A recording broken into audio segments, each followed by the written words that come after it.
ओम श्री परमात्मा नमः। मैं आचार्य हृदय अवस्थी आप सभी का शास्त्र चर्चा चैनल पर हार्दिक स्वागत करता हूं। प्रातः स्मरणीय पूज्य गुरु जी प्रोफेसर भगवत शरण स्वामी जी हम लोग को मांडुक्य उपनिषद के वैतथ्य प्रकरण पर ज्ञान दे रहे हैं।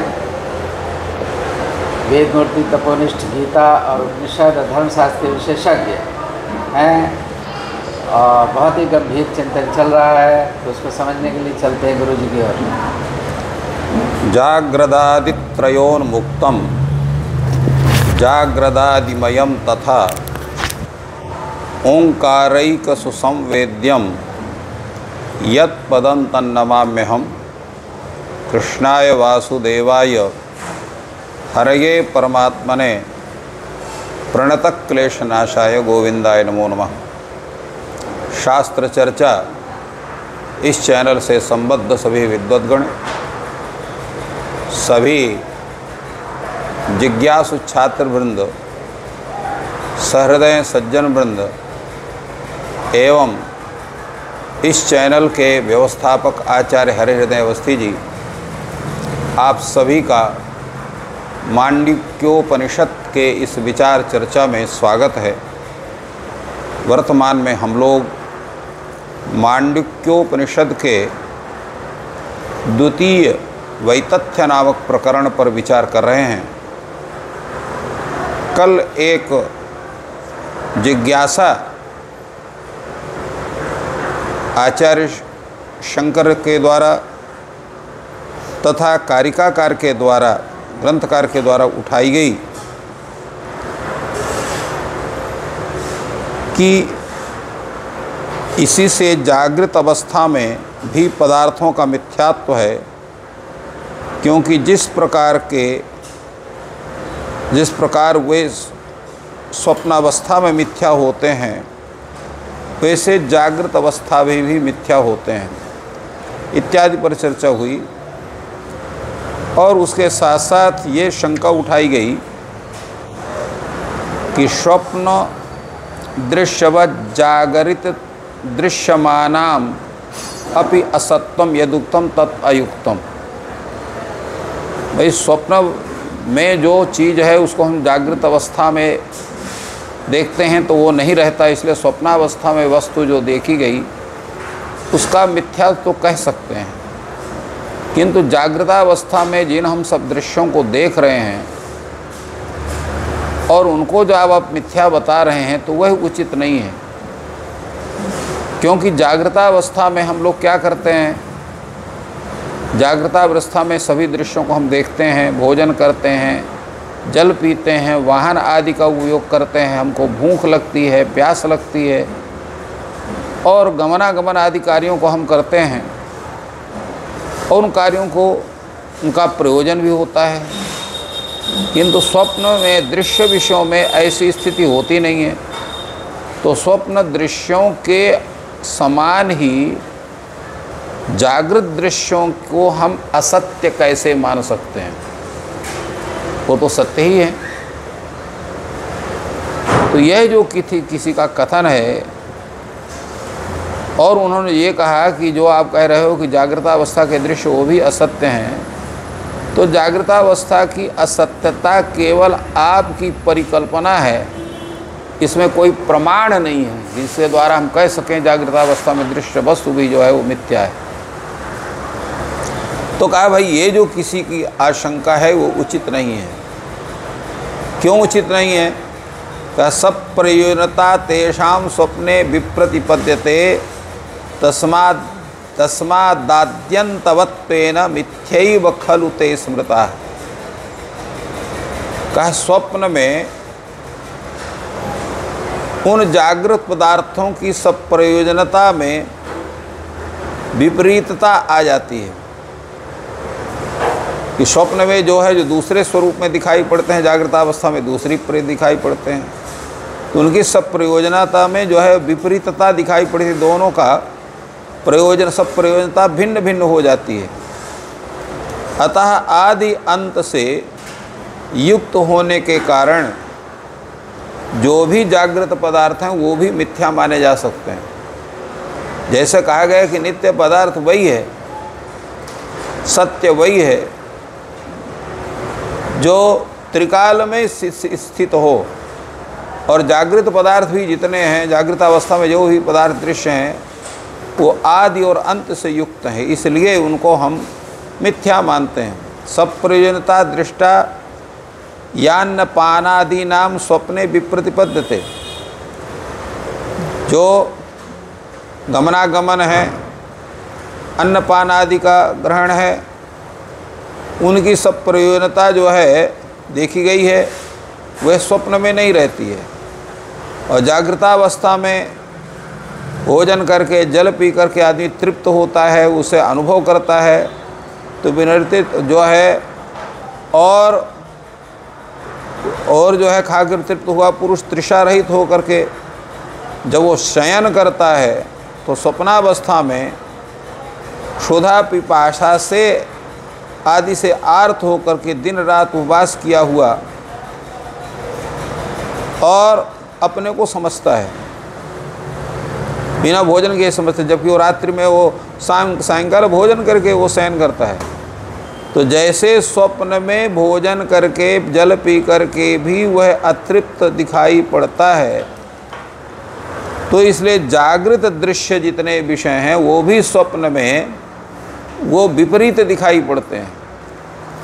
इसलिए ज्ञात होता है कि जैसे स्वप्नावस्था में दृष्ट वस्तु जागृतावस्था में न होने के कारण वो असत्य है, वैसे जागृतावस्था में किया गया जो भी कार्य विशेष है, वस्तु विशेष है, वो स्वप्नावस्था में उसका अभाव दिखाई पड़ता है। इसलिए उसका असत्यत्व उसका भी तद्रूप में मानना चाहिए। तेषाम अपि असत्यत्वम स्वप्न दृश्यवत अनाशंकनीयम, अर्थात न शंकनीयम। तो उसका ये शंका नहीं करनी चाहिए स्मृतियों के समान उसकी असत्यता को हम माने या न माने। क्यों? तस्मात् आद्यंतवत्व उभयत्र समानम। जिसमें आदित्व है अनादित्व, अर्थात जो वस्तु उत्पन्न होती है नष्ट होती है, वो सभी वस्तु जो हो मिथ्या है। इसलिए तादृश मिथ्यात्व जैसे स्वप्नावस्था में दृष्ट वस्तु का है, वैसे जागृतावस्था में दृष्ट वस्तु का है, क्योंकि भी वो आद्यंत से युक्त है, इसलिए उसको भी मिथ्या मानेगा। कारण यह है कि स्वप्नावस्था में और जागृत अवस्था में दोनों में भेद जो है, उनमें दोनों में भेद की स्थिति बराबर है। स्वप्न जागृत भेदयो समत्वात्, उनका दोनों का जो भेद है वो समान है। क्योंकि जागृत भेदानाम असत्यत्वम यदुक्तम तद असत, और जागृत पदार्थों की जो असत्यता बतलाई वह ठीक नहीं है, क्योंकि वह जो है वह दृष्टांत सिद्ध नहीं हो सकता है। नहीं जागृत दृष्टा ये एवैते भेदा स्वप्ने दृश्यन्ते, क्योंकि जागृत अवस्था में देव जो देखे जाते स्वप्न अवस्था में ही वो देखे जाए, ऐसा नहीं है। क्या है? अपूर्वम स्वप्ने पश्यति चतुर्दंत गजम आरूढ़म अष्टभुजम आत्मानं मन्यते। स्वप्न वो देखता है कि मैं जिस हाथी पर बैठा हूँ उसके 4 दांत हैं गज, और मेरी 8 भुजाएं हैं। तो इस तरह को दर्शन करता है। अन्यद्यपि एवं प्रकारम अपूर्वम पश्यति, इसी प्रकार अन्य भी चीज़ों को जो कि जागृतावस्था में दृश्य नहीं है, उनको नहीं हम समझते, नहीं जानते, उनको भी वो देखता है। तो तत् न अन्येन असता समम इति सदैव। तो वे स्वप्नावस्था में दृष्ट वस्तु वो भी जागृतावस्था तद्रूप में ही दिखाई पड़े, ऐसा दिखाई नहीं पड़ता है।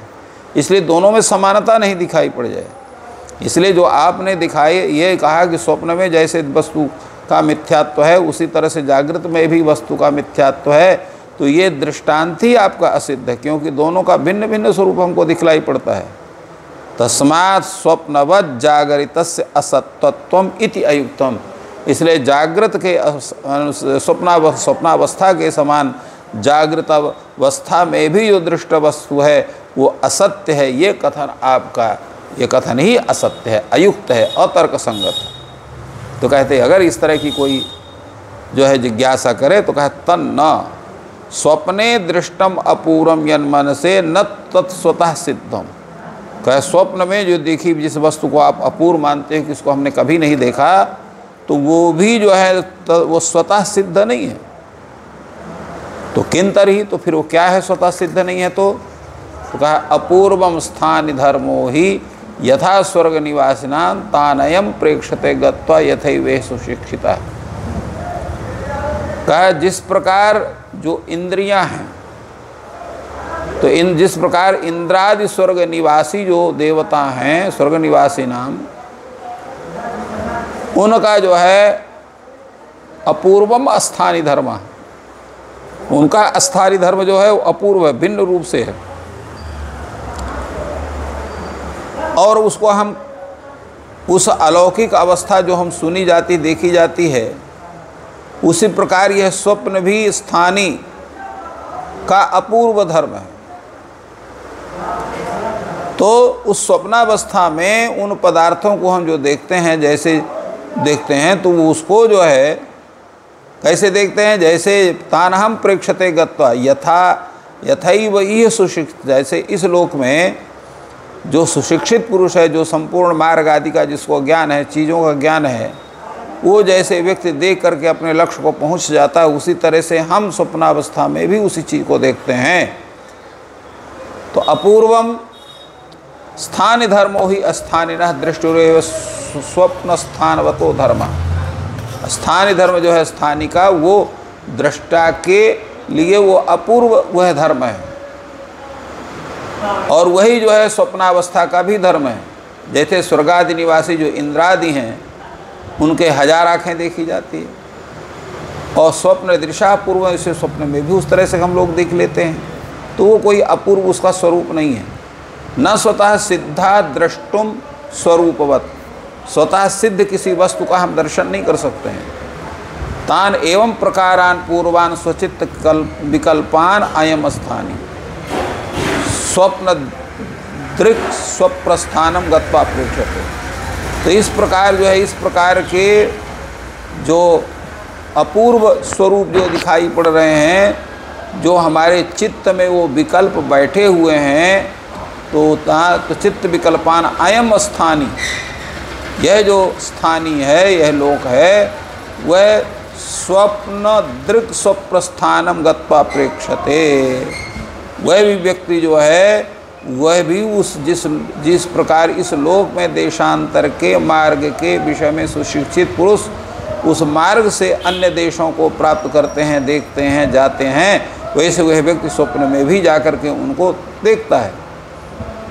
तो इसलिए जैसे स्थानीय धर्मों का रज्जु में सर्प का भ्रम होना, मृग तृष्णिका में जल का भ्रम होना इत्यादि के जैसे जो वस्तु हैं वो असत हैं, वैसे ही स्वप्न दृश्य जो अपूर्व हैं वो स्थानीय धर्म ही हैं, उसके अतिरिक्त वो असत्व हैं। इसलिए स्वप्न दृष्टांत जो है वो असिद्ध है।